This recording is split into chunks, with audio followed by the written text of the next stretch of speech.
Assalamualaikum warahmatullahi wabarakatuh. Nama saya Nadra Amalia, SPD MPD.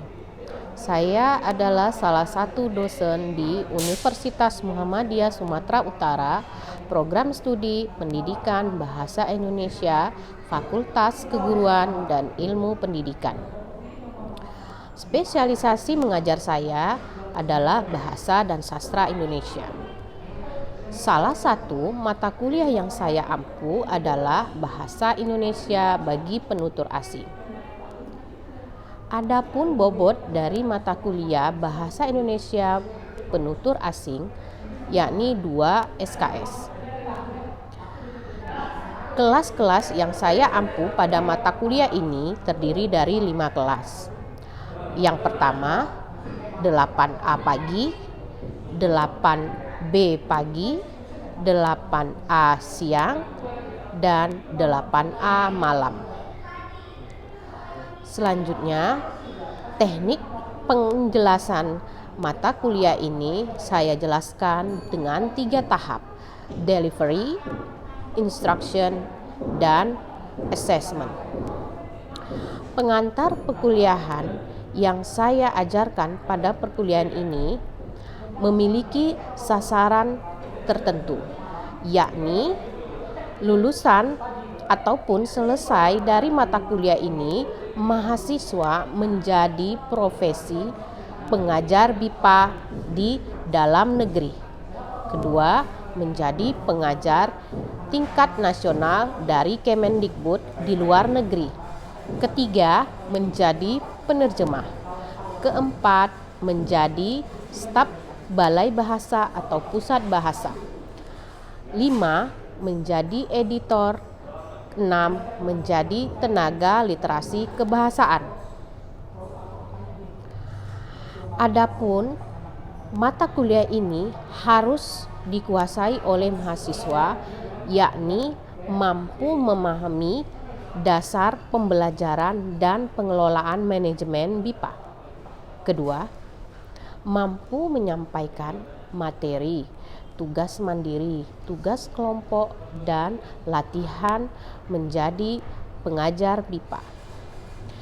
Ketiga, mampu menguasai materi, metode, media, dan evaluasi BIPA. Keempat, mampu melakukan pengajaran di dalam kelas maupun di luar kelas seperti di tempat-tempat wisata di Kota Medan, yakni Istana Maimun, Masjid Raya, dan juga museum-museum yang direncanakan adalah kawasan-kawasan orang asing untuk datang ke Kota Medan. Dan yang kelima, mampu mengaplikasikannya dalam simulasi pembelajaran BIPA. Adapun setelah menguasai hal tersebut, mahasiswa mampu atau diharapkan menguasai penjelasan atau tata bahasa Indonesia bagi penutur asing. Kedua, mampu menerapkan, mempraktekkan pengajaran bahasa Indonesia bagi penutur asing. Ketiga, mampu menjelaskan 4 keterampilan bahasa. Yang pertama berbicara, kedua menyimak, ketiga menulis, serta ketiga adalah berbicara. Dan keempat, mampu mengumpulkan, mengolah data dan menginterpretasikan hasil dari mata kuliah tersebut secara logis dan sistematis. Adapun materi-materi yang dipelajari dalam perkuliahan ini adalah pengelolaan atau pengantar BIPA. Kedua, bahasa Indonesia bagi penutur asing dari segi filosofi. Ketiga, tuntutan profesionalisme pengajar BIPA. Ketiga, bahasa Indonesia bagi penutur asing dalam konteks pembelajaran bahasa kedua atau bahasa asing. Kelima, strategi, teknik, media, dan metode pembelajaran BIPA. Adapun perkuliahan ini saya menggunakan secara sinkronus dalam menyampaikan setiap pertemuan dalam perkuliahan BIPA. Yang pertama, dengan menggunakan LMS e-Learning Universitas Muhammadiyah Sumatera Utara. Kedua, saya menggunakan via grup WhatsApp untuk menyebarkan atau men-share link Zoom atau menghimbau kegiatan-kegiatan yang dilakukan setiap pertemuan. Ketiga, menggunakan Google Classroom sebagai wadah untuk mengirimkan tugas-tugas dari perkuliahan BIPA. Keempat, dengan menggunakan YouTube, yakni men-share salah satu tugas BIPA. Adapun metode pembelajaran pada perkuliahan ini, saya menggunakan metode ceramah, tanya jawab dengan menggunakan e-learning ataupun via WhatsApp. Kedua, menggunakan metode small group dengan menggunakan Google Classroom ataupun e-learning. Lalu ketiga, menggunakan metode penyampaian tugas menggunakan Google Classroom seperti yang saya jelaskan tadi. Lalu keempat, metode secara menyebarkan tugas di sosial media atau YouTube. Nah, semua ini dalam perkuliahan ini sebelumnya telah saya rancang dalam rencana pembelajaran semester. Nah, RPS ini saya sebarkan di e-learning UMSU dan juga via grup WhatsApp ketika perkuliahan pertama dimulai. Pengajaran yang saya sampaikan dalam setiap perkuliahan ini menggunakan sumber atau referensi cetak maupun non-cetak. Yang pertama adalah modul bahan ajar yang saya susun sendiri, yang saya share melalui setiap email atau Google Drive yang saya share karena tidak saya cetak, dan saat ini saya gunakan itu sebagai modul non-cetak. Kedua, bahan ajar dari Kemendikbud yakni dengan level A1 dapat didownload oleh mahasiswa itu sendiri di Google. Selanjutnya, interaksi yang saya lakukan selama perkuliahan ini adalah dengan menggunakan e-learning, Zoom meeting, YouTube, Google Classroom, serta sosial media. Nah, saya akan menyebarkan atau men-share bagaimana rekaman saya pada perkuliahan BIPA di media Zoom meeting. Selamat menyaksikan. Tugas yang Ibu bilang tadi. Iya? Apa nih? Yang mana apa yang itu tugasnya itu kayak kita kurang jelas. Itu tugasnya itu kayak wawancarai turis gitu ya, Bu. Wow, wawancara dengan turis. Gitu. Tugasnya, Bu. Nanya. Oh, saat ini karena dikarenakan COVID, saya meniadakan tugas itu, nak, gitu. Jadi mereka agak takut, satu pertama. Kedua, mereka agak jarang, bule itu ya terbatas kan untuk datang ke Indonesia. Jadi itu saya tiadakan untuk tahun ini. Itu dia ya. Ya, oke, yang lain.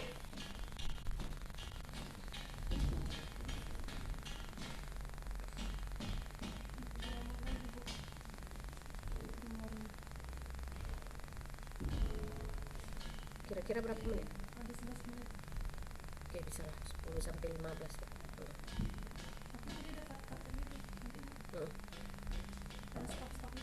Iya, iya. Kira-kira ada 11 menit. Ini 16 menit. Oh, ini 16 menit. Yang Ibu menjelaskan materi tadi.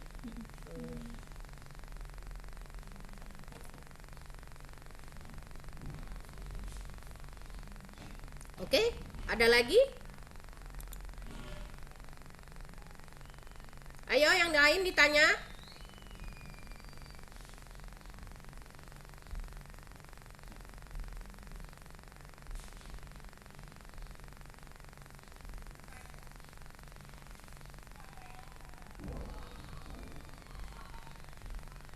Nanti membuat strategi ataupun teknik atau model dan metode nanti harus ada rubrik penilaiannya ya. Nah, itu dia. Dan harus ada 9 komponen tadi. Walaupun kamu menggunakan lagu anak. Lagu anak ini contoh ya, jangan semuanya nanti lagu anak. Oke? Ya. Silakan.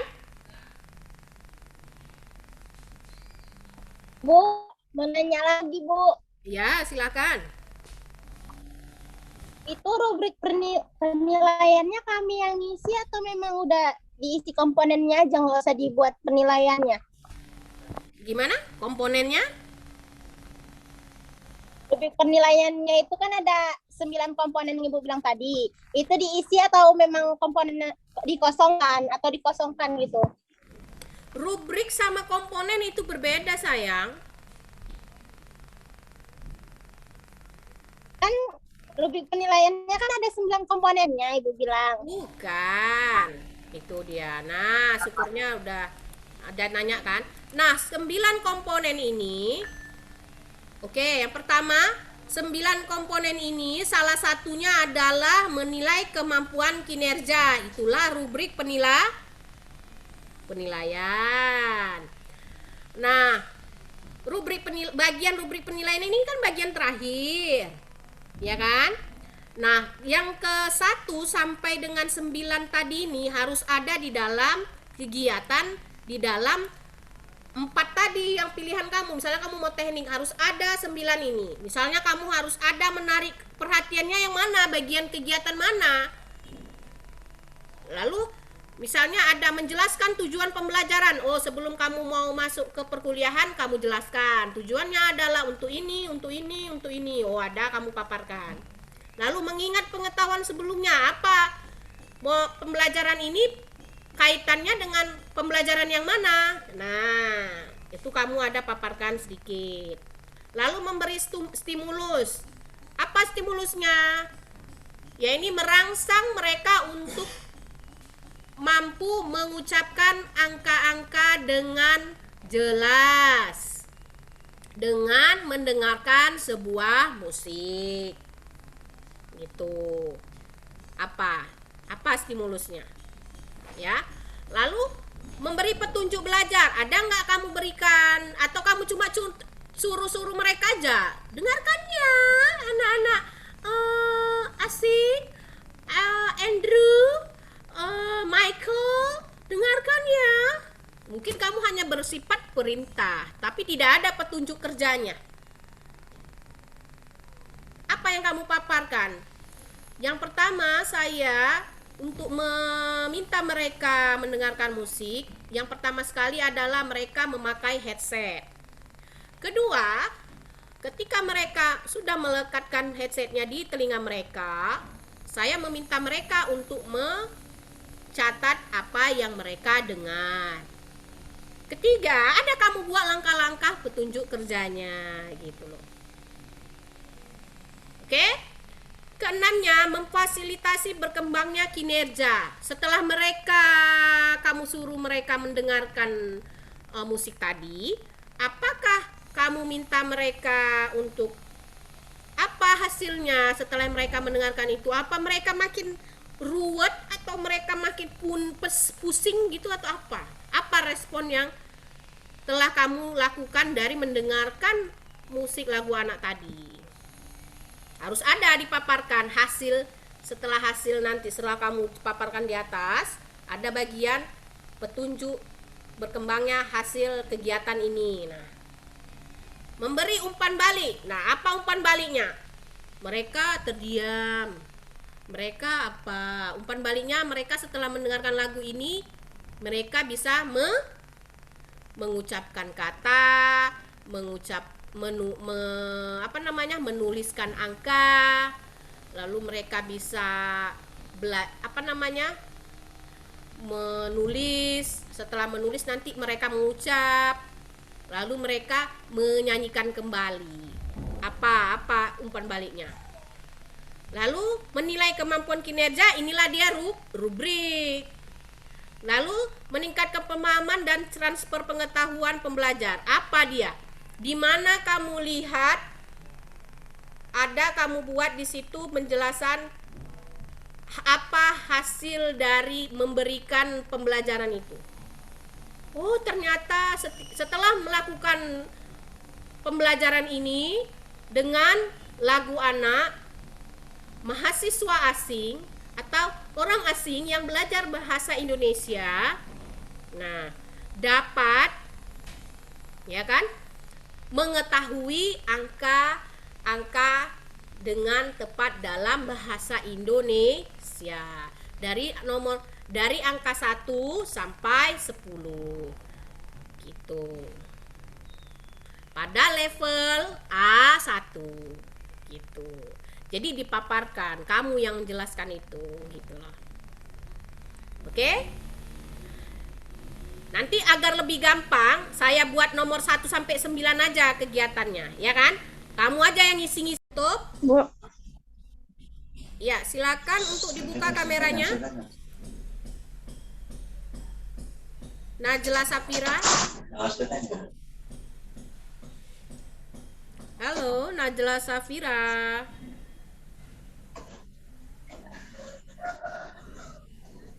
Bu, mau nanya, Bu. Oh ya, silakan. Jika ada yang mau bertanya. Bu, mengenai video pembelajaran MIPA kemarin, itu selanjutnya kayak mana, Bu?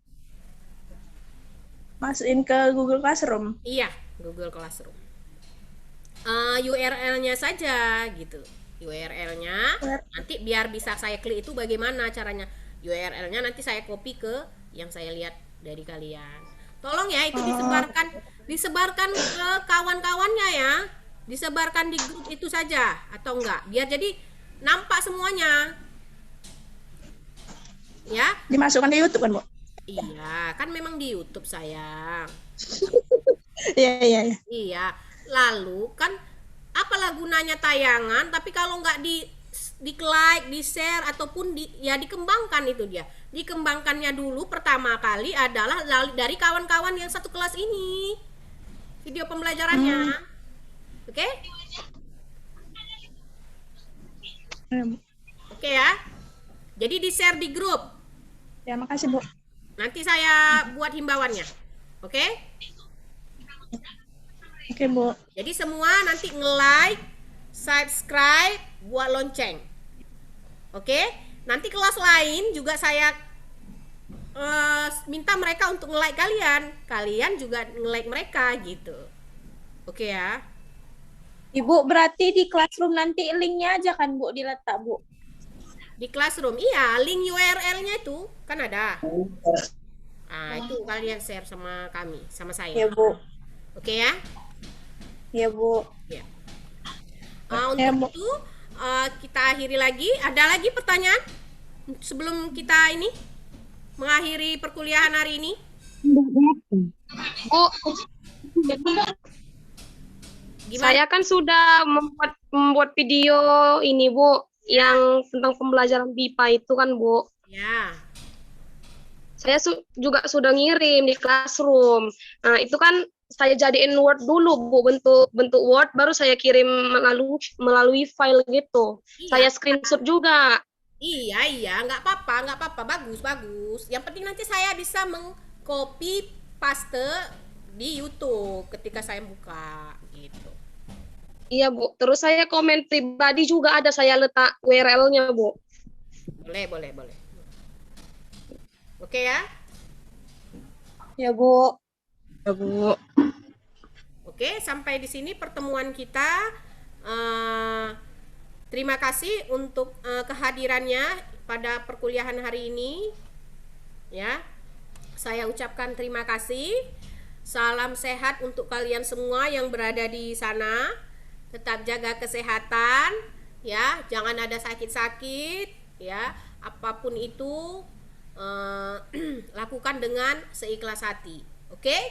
Dan bagi yang sedang menyusun proposal dan skripsi, semoga lancar dan cepat selesai.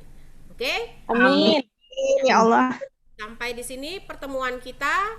Wassalamualaikum warahmatullahi wabarakatuh. Waalaikumsalam warahmatullahi wabarakatuh. Warahmatullahi wabarakatuh.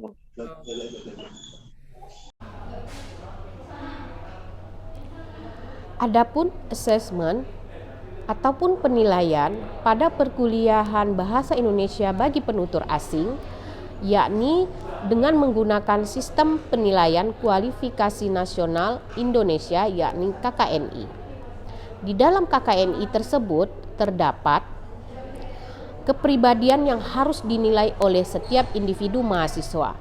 Antara lain adalah 10 kepribadian itu. Yang pertama, kedisiplinan, kedua, penampilan, ketiga, kesantunan, keempat, kemampuan bekerja sama, kelima, kemampuan berkomunikasi, keenam, komitmen, ketujuh, keteladanan, kedelapan, semangat, 9, empati, dan 10, tanggung jawab.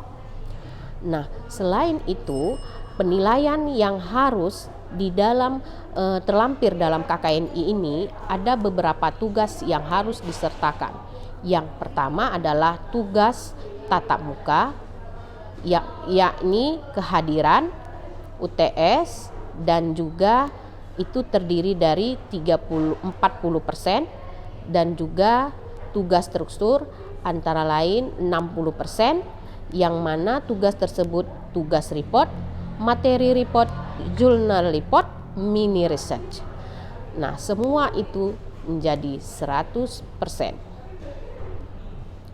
Sekian penjelasan saya mengenai tentang perkuliahan bahasa Indonesia bagi penutur asing yang telah saya ampu selama saya menjadi dosen di Universitas Muhammadiyah Sumatera Utara. Semoga tayangan ini dapat bermanfaat bagi yang menyaksikan. Wassalamualaikum warahmatullahi wabarakatuh.